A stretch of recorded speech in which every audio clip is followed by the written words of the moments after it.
छत्तीसगढ़ में पुलिस और नक्सली मुठभेड़ में एक बार फिर से पुलिस को बड़ी सफलता यहां पर मिलती हुई नजर आ रही है। 31 माओवादियों के शव बरामद कर लिए गए हैं। 2 दिन तक लगातार ये मुठभेड़ चली है। 2 दिन पहले पुलिस को ये इंटेल मिली थी, जानकारी मिली थी कि बड़े माओवादी लीडर के साथ में 70 से 80 की संख्या में जो नक्सली हैं वो अबूझमाड़ के जंगलों में मौजूद है। इंद्रावती नदी को पार करने के बाद जैसे ही माड़ का जंगल आता है, उस क्षेत्र पर कोर इलाके में पुलिस की 250 की संख्या में टीम पहुंची हुई थी और उसके बाद करीबन 10 घंटे बीते दिनों में कल और परसों 2 दिन तक लगातार वहां पर सर्चिंग किया गया और अचानक जब मुठभेड़ 2 बजे के आसपास उनकी हुई तो 2 बजे से लेकर रात 8 से 9 बजे तक लगातार मुठभेड़ चली और इस मुठभेड़ में 31 माओवादियों के शव, उसके साथ में एसएलआर राइफल और उसके साथ में कई अन्य सामग्रियां भी बरामद की गई है, जिसको लेकर अब कहीं ना कहीं ये कहा जा रहा है कि अमित शाह ने जिस तरीके की बात कही थी कि मार्च 2025 तक नक्सलवाद का खात्मा छत्तीसगढ़ से कर दिया जाएगा, इस ओर स्ट्रेटजी भी देखने को मिल रही है। अब तक ये देखने को मिलता था कि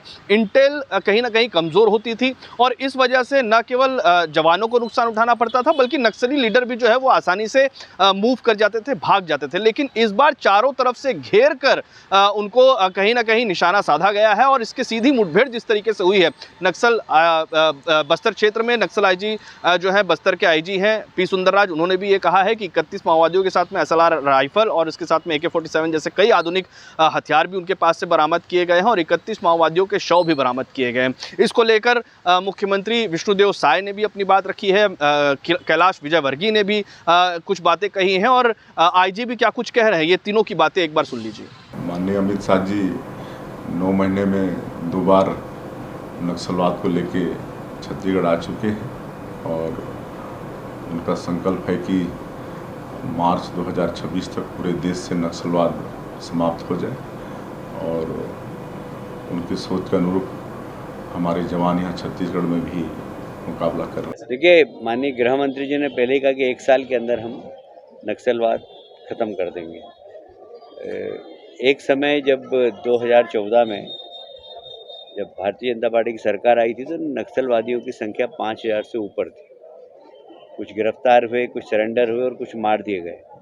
अभी ज़्यादा से ज़्यादा 1000-1200 नक्सलवादी बचे होंगे। मुझे लगता है कि उसमें से सरकार जिस तरीके से कार्रवाई कर रही है, लोग सरेंडर होने के लिए भी तैयार हैं और हो सकता है कि नक्सलवाद आने वाले 2-3 साल में ख़त्म हो। दंतेवाड़ा एवं नारायणपुर का डीआरजी टीम साथ में STF के बल अभियान के लिए रवाना किए गए थे। अभियान के दौरान कल दिनांक 4 अक्टूबर को सवेरे लगभग 11-12 बजे से लगातार अनेक बार माओवादी पुलिस बल के बीच मुठभेड़ हुई थी। मुठभेड़ के पश्चात इलाका का सर्चिंग के दौरान अब तक कुल 31 माओवादियों को डेड बॉडी रिकवर किए गए थे। ये जो मुठभेड़ स्थल दोनों जिला का सीमावर्ती इलाका पड़ते हैं। जिला नारायणपुर का थाना ओरछा के अंतर्गत तुलतुली, निंदूर और जिला दंतेवाड़ा का बारसूर थाना अंतर्गत जो गांव गवाड़ी और इस आसपास इलाका का क्षेत्र में जानकारी के आधार पर पुलिस बल रवाना हुए थे ऑपरेशन के लिए। अभी इस क्षेत्र में कंपनी नंबर 6 और पूर्वी बस्तर डिवीजन कमेटी और प्लेटून नंबर 16 का सीनियर माओवादी कैडर जैसा DK सेट्सी कमलेश, DK सेट्सी नीति और DVCM मीना एवं अन्य की उपस्थिति का सूचना लगातार पुलिस को प्राप्त होती है। उसी आधार पर यह पूरा अभियान संचालित हुआ है।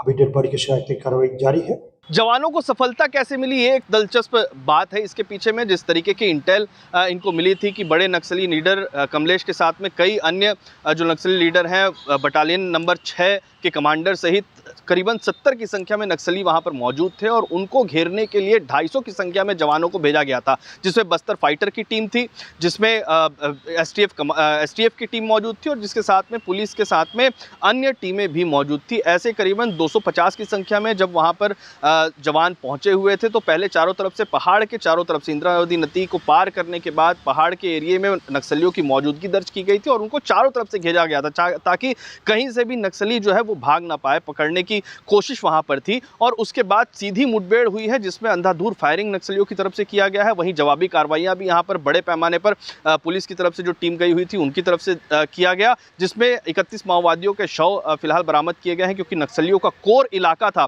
इसलिए इस बार ज़्यादा बेहतर तरीके की रणनीति देखने को मिली है और बेहद आक्रामक जो रुख है वो इस बार पुलिस ने यहाँ पर अख्तियार किया है। यानी कि कोई भी मौका उनको नहीं दिया गया था किसी भी तरीके की चूक का और कोई भी इंटेलिजेंस में फेल्योर या कमी की बात भी यहाँ पर सामने नहीं आई है। तो अधिकारियों के साथ में जवानों की जो एक बड़ी मुठभेड़ यहाँ पर हुई है, इसलिए बड़ी सफलता क्योंकि आने वाले दिनों में जिस तरीके से नक्सलवाद का खात्मा करना है और तमाम मंत्री, मुख्यमंत्री कैलाश विजयवर्गीय और साथ में आईजी इस तरीके से बता रहे हैं कि आने वाले समय में छत्तीसगढ़ को नक्सल मुक्त कर दिया जाएगा, शांति की ओर छत्तीसगढ़ नक्सल से बहाल होता हुआ नजर आ रहा है। ऐसे में इसको एक बड़ी स्ट्रेटजी के साथ में बड़ी सफलता मानी गई है। देखना आने वाले दिनों में दिलचस्प होगा कि और क्या कुछ, कितने बड़े पैमाने पर नक्सलियों की तरफ से सरेंडर किया जाता है या ये जो आक्रामक लड़ाई है वो कब तक किस तरीके से और स्ट्रेटजिकली चलती हुई नजर आएगी।